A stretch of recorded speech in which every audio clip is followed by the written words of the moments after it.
Hey, everybody, I'm David with Bolivar Live, and I'm here with Chandra. Welcome to 2025. Chandra, hope you had a good holiday and celebrated the New Year's. Thanks, David. We're looking forward to a great 2025. 2024 was a little rough and had a lot of uncertainty, but now we're looking optimistically into 2025 with new leadership both at the local, state, and federal level. So we're excited to see what those changes mean for the construction industry as well as in the engineering industry, so that we can have a very good rebound this year. We did it's funny how an election can change attitudes. And we had the Christmas market over here the week of Thanksgiving weekend, and I was talking to a bunch of the vendors beforehand and said, how's the shows been? Because we saw a big difference down here this year. We got hit by Burl. We lost the two busiest weeks of the year. And all the vendors told me before the show started, they said, David, it's been a tough year. People hadn't been spending, and these are like craft shows and stuff. But two of them said when they followed once the election was over, that attitude that people seem to spend a little more. And I've talked in some of the other shows, whether your favorite one or not, it's stability. And Correct. For a year no one knew who was going to run the country, in which direction we were going. And then we had halfway through the election or the process, they change out candidates. And so there was just a lot of instability going on. And everyone I've talked to, I had talked to Prestige and Norma with the real estate talk, everyone's sort of going into 2025 with hey, this is a rebound year, Right. because 2024 for us, for y'all, for everyone was a tough year. It was a very tough year. We had to shrink a lot of our operations. We've had to kind of restructure some of our internal processes to accommodate for a smaller staffing, and we've had to look at creative ways to get more business in, Right. because and retain the business that we do have, because we have a lot of great relationships with people, but they're feeling the same thing we are. Right. All these companies that were building 30 or 40 houses a year that are building two or three this year, Right. that's really hard, for them and for us. So I'm looking forward to those changes that you mentioned, the stability that we've already seen a little bit of downtick in the interest rates. We've seen a little bit of stability in the inflation, and of course now we know what direction we're heading administratively with the local house, and state and the federal. So we kind of know where everybody's Who's going to attitudes be are. where and when? Yeah, it's just a matter of being able to capitalize on these new opportunities that are coming up and just weathering the storm. I mean, that's what our whole business is, weathering the storm, right? Right. But this is the financial and the economic and the social storm that we're trying to weather right now, to try to make sure that we can stay in business, and just kind of just like hold on with your fingernails till we get till we get to You're the other talking side. about staying in business. We were down over here, but there's some tourism industries that were down, 43%, like Galveston Island. Yeah. And it really hurt. And I've restructured how I do some of my billing, and I've told everyone, just what can we do to get through this? I'll work with Right. you if you'll work with me, and everyone's, doing the same thing. Just looking forward to 2024, and we're doing some things over here to promote Bolivar now that we haven't done since before the pandemic, because we were so busy during the pandemic era, and then right after that we really didn't have room over here, and we didn't have enough help. And so Yeah. now we've come back out with rack cards showing all the events on Bolivar, and we're even promoting Valentine's Day, because Valentine's Day is on a Friday. Oh, And nice. Monday is President's Day. So Oh, it's so you get a nice actually a long weekend 3-day there, huh? weekend. And if you played it right and took off Friday for Valentine's Day, you could make it a 4-day weekend. And so we're Nice. doing little creative things like that to help, try and bring back some of the business that sort of slacked off. And, after the pandemic, people could travel more.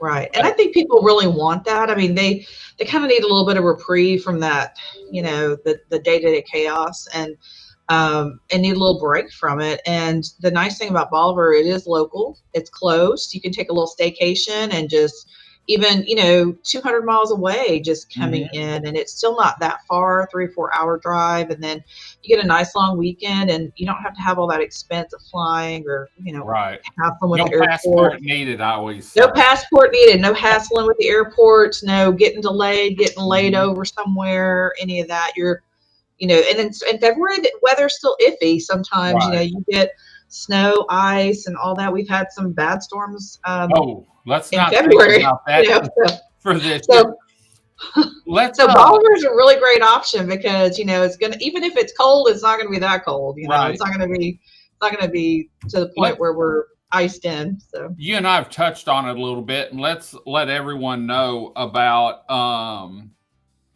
TWIA and the rates and what we can do now coming into 2025 and legislative session. What can we do uh, to help get a reform on TWIA? honestly, everyone's just going to have to be really vocal, David. I mean, a lot of people sit back and just wait to see what other people are going to do, Uh-huh. but we're going to have to all hold hands and do this together to make some kind of substantive change, because we have an opportunity going into the legislative session to make some reforms to the way that TWIA is structured, the funding is Uh-huh. structured. We are going to have a brand new board, which, I mean, there's some carryover, but we have 5 new members. So, I mean, that's a Mhm. pretty different dynamic shift. We have no idea what their ideologies are, what direction they're going to take the board.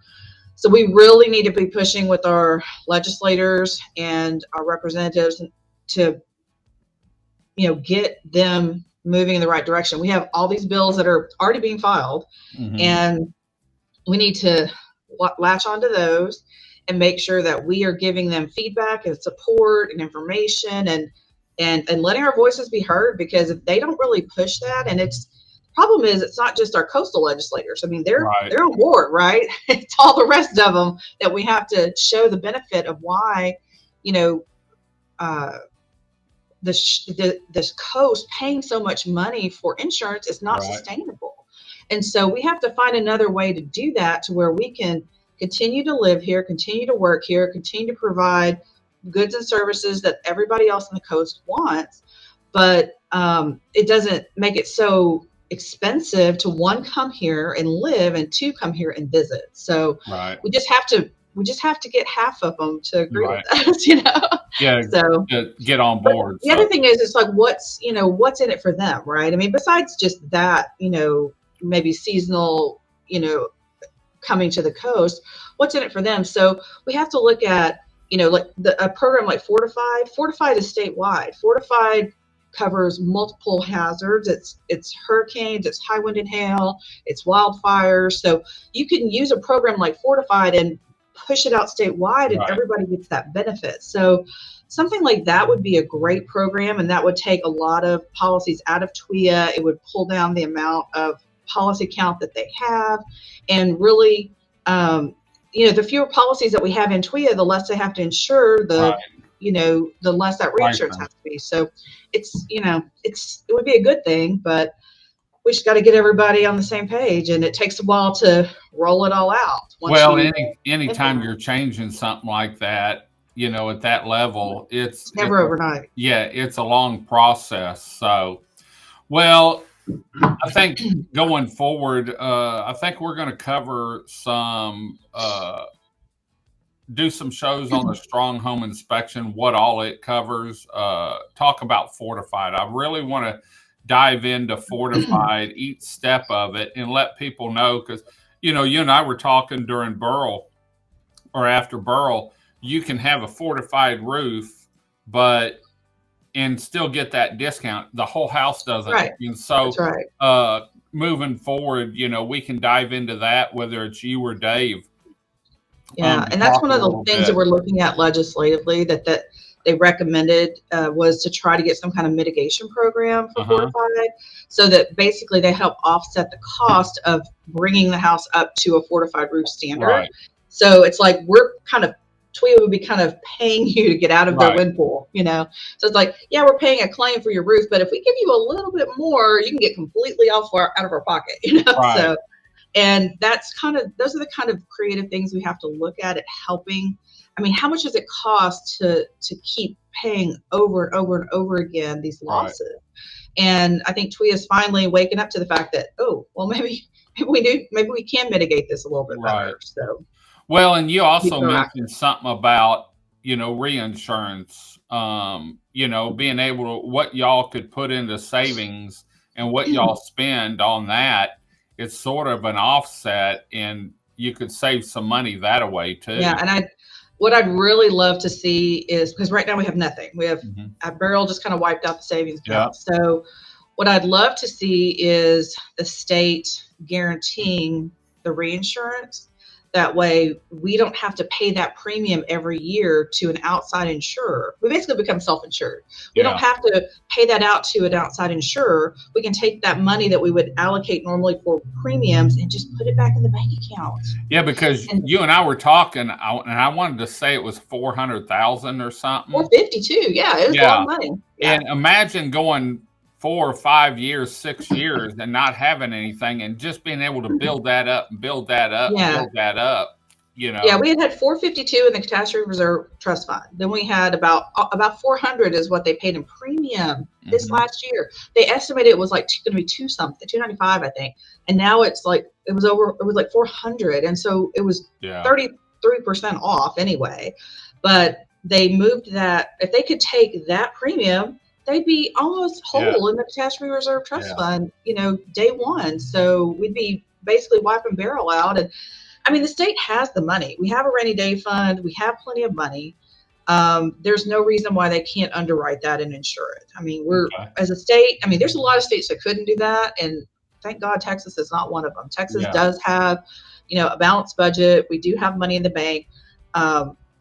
We're prepared if something happens, but then we farm this all off to these outside insurance companies, and we're losing money. So I mean, I'm not saying if we don't change the premium right now, that what we're paying, that's fine, but just take some of that money and start socking it away. And at some point, as the numbers go up as far as policy count or value of property or whatever, that number just kind of still stays the same, And so we just don't have to keep going up with that gap. So. It would be really nice. I mean, there's a lot of other really smart people that are putting their heads together on this. I'm hoping they're going to come up with a great solution during this legislative term. That's my hope. Great. Well, thanks. I've really enjoyed the last probably 6 months, 5 months. We've been doing these shows, talking about TWIA, and look forward to 2025 on, educating people on some of the programs and keeping them informed still. And one thing real quick, the TWIA board isn't a full board right now as we go into 2025. And so unless something happens overnight, they really need to get a full board so they can start working on things. As of the last meeting, they only had 5 board members out of 9. The other 4 positions had not been filled. So they are actively seeking people to work on those boards, and part of that is the coastal representation. So we definitely need.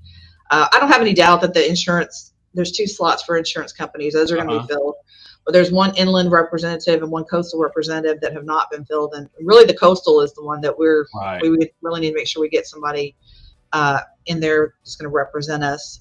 They did fill 1 of those positions, which was great. But so was someone down from Corpus or somewhere, wasn't it? Yes, 2 of our 3 coastal positions are filled, but we have 1 more to go.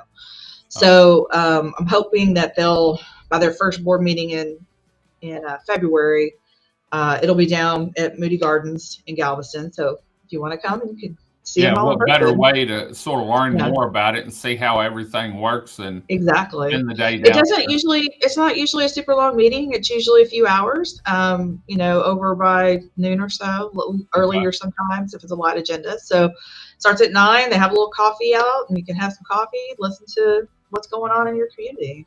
Great, And there's great. usually legislators there too. So, or their Good time to staff. So, bend an ear. yes, great time to bend their ear. Great, great. Well, we're going to head on out. Thanks for joining us this kickoff to 2025 here on Bolivar Peninsula and with Bolivar Live with Aran and Franklin. Remember, if you have any questions on engineering, looking to build a home, maybe a subdivision, maybe you have drainage problems, you can get hold of Aran and Franklin, and they're your go-to for everything from the ground up, more or less. Y'all do home designs, engineering, Yes, the whole sir. bit. So, Yes, well, sir. thanks for joining us. We're going to head on out. Until next time, I'm David with Bolivar Live. Y'all have a great day, great week. Come see us. God bless, and bye-bye.